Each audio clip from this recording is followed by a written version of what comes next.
Samantala, mas matagal at mas magastos na pagbiyahe ng mga produktong petrolyo. Yan daw ang posibleng epekto ng pagsara ng Pandacan Oil Depot ayon sa Energy Department. Pati presyo ng langis, posible raw maapektuhan. Saksi si Julio Segovia. Ano nga ba ang mangyayari kung wala na sa Pandacan ng Oil Depot o imbaka ng mga kumpanya ng langis?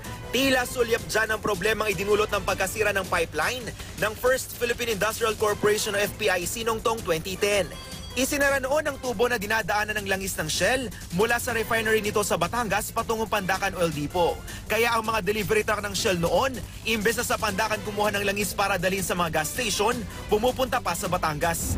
Ayon sa Department of Energy, ganyan din daw ang posibleng mangyari kapag ipinasara na ang oil depot ng Pandacan, kasunod ng utos ng Korte Suprema kahapon. Hindi lang Shell kundi iba pang kumpanya ng langis ang kumukuha ng supply sa mga refinery na mga ito na nasa labas ng Metro Manila. So you'll have more trucks.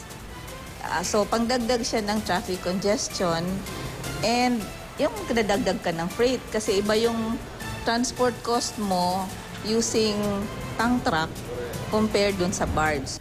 Walang problema sa supply, pero kailangan plansyahin ng delivery mula sa mga refinery na hindi agad nagawa noong 2010. Ang resulta, limitadong supply at pagsasara pa nga ng ilang gas station noon dahil walang maibenta.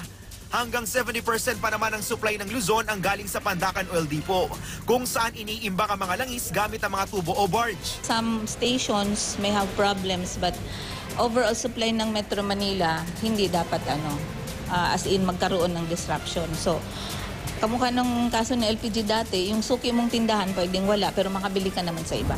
Sa law of supply and demand, laging apektado ang presyo ng produkto tuwing may problema sa supply. Sabi mismo ng DOE, posibleng magmahal ang presyo ng petrolyo kung maaantala ang delivery nito sa mga gasolinahan. Isa hanggang 2 araw ang nakikitang delay ng DOE sa delivery dahil sa haba ng biyahe ng mga truck na patatagalin pa ng mga truck ban sa Metro Manila at mga expressway. There could be impacts on rates pag ipasok na yung diferensya sa transport. Wala pang tugon ng Shell sa posibilidad na pinalutang ng DOE. Wala pa ring tugon ng Chevron. Pero matagal na itong hindi nag-iimbang ng langis sa Pandacan at hindi naman nalalayo ang presyo nito sa ibang oil companies. Ang Petron, sinabi nang hindi nito ipapasa sa consumers ang dagdag gastos sa delivery. Giit naman ng isang consumers group. Walang rason para payagan na sila ay magtaas. Napakalaki po ng kinikita nila sa atin. At huwag naman ipasa sa hirap na taong bayan. Ako si Julio Segovia, ang inyong saksi.